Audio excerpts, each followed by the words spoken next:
नमस्कार and welcome to online engineering. My name is Ankit और अभी हम लोग यहाँ पर बात करने वाले हैं कि आप लोग की आरआरबी जेईई सीबीटी 1 की जो आंसर की आई है उसके अंदर आपके जितने भी मार्क्स बन रहे हैं क्या उसके अंदर आप लोग सीबीटी 2 के एग्जाम के लिए क्वालिफाई हो पाएंगे या नहीं हो पाएंगे। तो एक लगभग कुछ डाटा के साथ मैं यहाँ पर आप लोगों के सामने यहाँ पर बात कर रहा हूँ।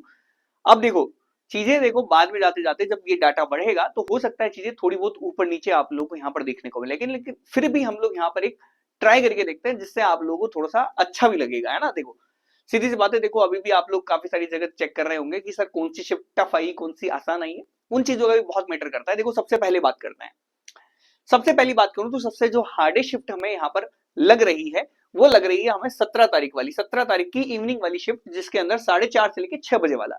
इसका एवरेज कम है। देखो अगर मैं एवरेज मार्क्स की करूं, एवरेज मार्क्स आप लोग का यहाँ पर लगभग लगभग 47.66 का नजर आया है हमें यहाँ पर, यानी कि 47-48 नंबर यहाँ पर लोगों को ऑन एन एवरेज मिले हैं किस शिफ्ट के अंदर, 17 की इवनिंग वाली शिफ्ट के अंदर। वहीं पे सबसे आसान शिफ्ट के बारे में बात करूं तो सबसे आसान शिफ्ट अब हमारी लगी अब तक वो 16 तारीख की लगी मॉर्निंग वाली, यानी कि जो सबसे पहला एग्जाम हुआ था ना वो सबसे आसान शिफ्ट आप लोगों को यहाँ पर देखने को मिली है। 56 नंबर वहां पर ऑन एन एवरेज यहाँ पर नजर आए। यानी कि देखो कि अगर यदि सेम बच्चा अगर यदि यहाँ पर बैठ रहा है तो 56 के आसपास एवरेज लेके आ रहा है, जबकि यहाँ पर बैठ रहा है तो थोड़ा सा कम। देखो डाटा लगभग लगभग उतना ही है, 5800 लोगों ने वहां का डाटा है, यहाँ पर 6077 लोगों का यहाँ पर डाटा है ना। डाटा में बहुत ज्यादा वेरिएशन नहीं है, यानी कि कुल मिला के इन्होंने भले ही कोशिश करी हो आरआरबी ने कि सारे एग्जाम लगभग सेम तरह के बनाए सेम लेवल के बनाए, लेकिन फिर भी 6-7 मार्क्स का ऊपर नीचे आप लोगों को यहाँ पर खेल होता रहता है। तो आप लोगों को नॉर्मलाइजेशन में फायदा होगा जितने लोग यहाँ पर इन हार्ड शिफ्ट में थे।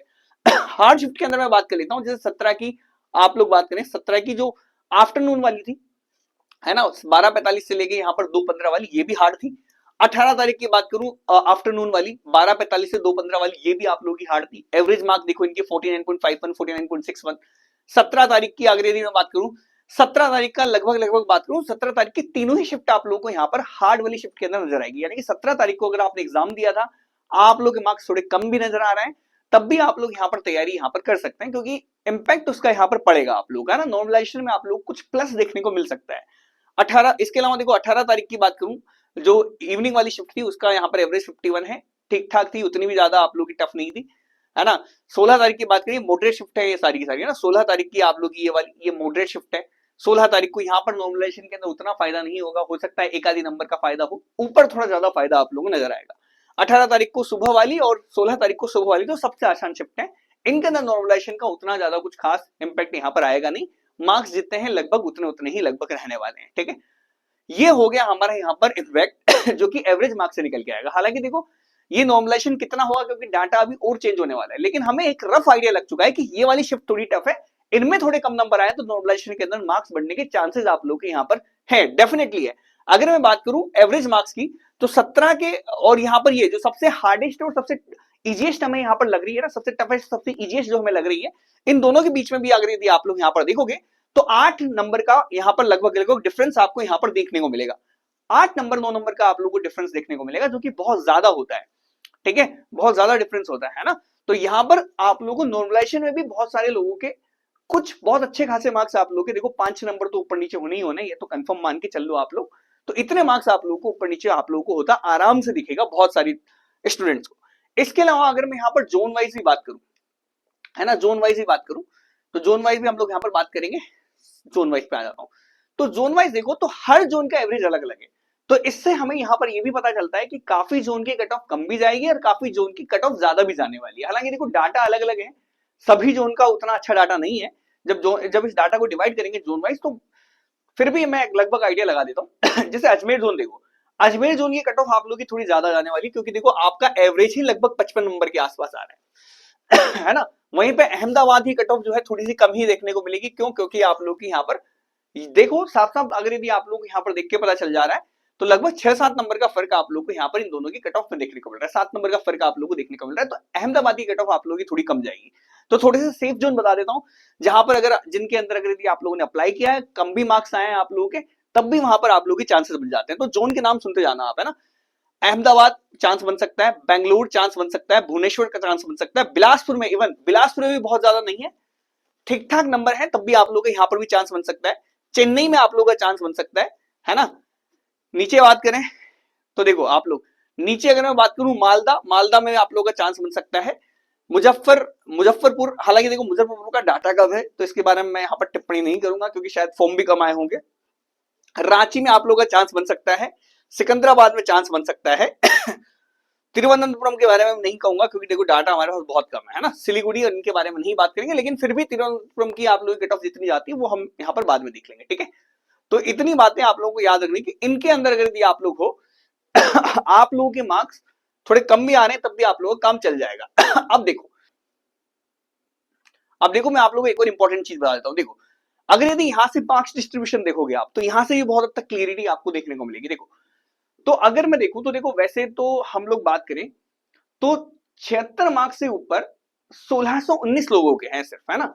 हमारे पास 51,000 लोग हैं, उसमें से सिर्फ 1600 लोग ही ऐसे हैं जिनके 75 से प्लस है ना। तो ये इन लोगों को तो टेंशन लेने की जरूरत ही नहीं है, ये लोग तो बेहिचक होकर तैयारी कर सकते हैं। बात आती है कि मैक्सिमम बच्चा जो है 60 के आसपास फंसता है, 60 के आसपास फंसता है कि सर 60 के आसपास है, करेंगे क्या करें। देखो अगर मैं बात करूं 51,000 कैंडिडेट्स में से 60 से ज्यादा कितनों के हैं, तो देखो 60 से ज्यादा या 61 से ज्यादा जो नंबर है वो 16,000 कैंडिडेट्स के हैं। यानी कि लगभग लगभग यहां पर अगर मैं बात करूं तो देखो 16,500 यहां दिख रहा है, 51,000 का डाटा है, तो लगभग देखो रफली कैलकुलेशन से बता रहा हूं तो 70% कैंडिडेट्स के मार्क्स 60 से नीचे हैं, 70% कैंडिडेट के मार्क्स। तो यानी कि 60 से ऊपर देखो जो बचे 30% उन्हीं में से सिलेक्शन होना है आप लोगों का, है ना, उन्हीं में से सीबीटी 1 क्वालिफाई करने वाले। तो अगर यदि आप लोग के 60 से ऊपर मार्क्स है तो आपके उन 30% स्टूडेंट्स के अंदर से आ जाते हैं, टॉप 30% स्टूडेंट्स के अंदर आप लोग आ जाते हैं। अब डिपेंड करता है कि टोटल नंबर ऑफ फॉर्म कितने आए, उनका हमारे पास एग्जैक्ट फिगर नहीं आया। अगर वो आ गया होता तो मैं आपको लगभग आप लोगों को आइडिया से बता देता कि लगभग लगभग आप क्वालिफाई करने वाले हो कि नहीं करने वाले हो, है ना। लेकिन फिर भी बता देता हूँ 60 प्लस में सिर्फ 30% स्टूडेंट बचता है, 70% स्टूडेंट तो 60 से नीचे ही है।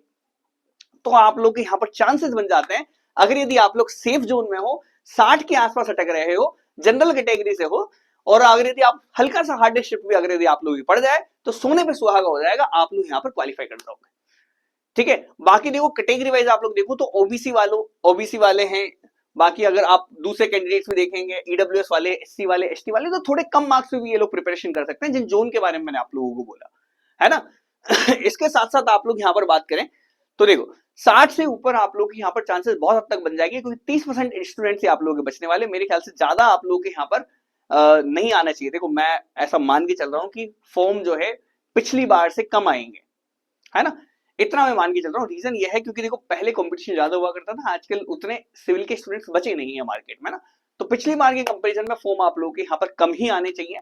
उस हिसाब से मैं एक लगभग रफ एनालिसिस करके कह रहा हूँ कि आप इसके अंदर आए तो आप लोग यहाँ पर चल सकते हैं।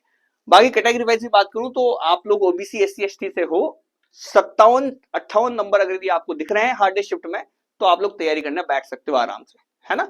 आप लोग आराम से तैयारी करने बैठ सकते हो, आप लोग के यहाँ पर सही से आप लोग के यहाँ पर काम हो जाएगा। देखो क्योंकि मैक्सिमम बच्चा ना देखो यही है, 66 से ऊपर सिर्फ 9,000 लोग हैं, 56 पे देखो 23,000 आ जाते हैं, तो ये लगभग 50% बच्चे हैं ना वो 55 से ऊपर, 55 से ऊपर तो लगभग 50% कैंडिडेट्स है ना। 50 से भी आप लोग यहाँ पर मान के चलो, 50 से भी उतना नहीं बोलूंगा मैं, 56 से ज्यादा मार्क्स आप लोग यहाँ पर 23,000 कैंडिडेट के, जो कि 51,000 का डाटा हम लोग यहाँ पर ले रहे हैं। बाकी देखो जैसे जैसे डाटा बढ़ता जाएगा क्लियरिटी और आती जाएगी। बाकी जो जोन है आप लोगों को जो मैंने बताया वो थोड़े से इजी पड़ेंगे, उन जोन के अंदर अगर आप लोग आते हो तो आप लोग यहाँ पर बीच होकर सीबीटी 2 की तैयारी कर सकते हो।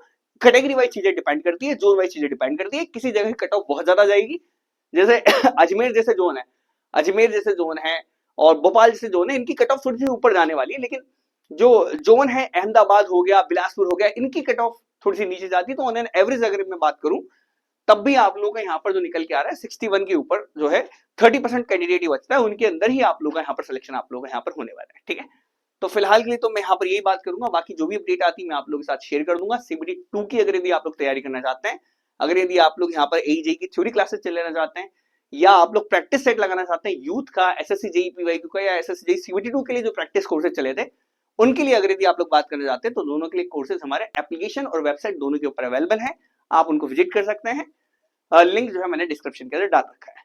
फिलहाल के लिए इतना ही, मिलता हूं बाकी अगले वीडियो में, तब तक के लिए बाय, थैंक्स फॉर वॉचिंग।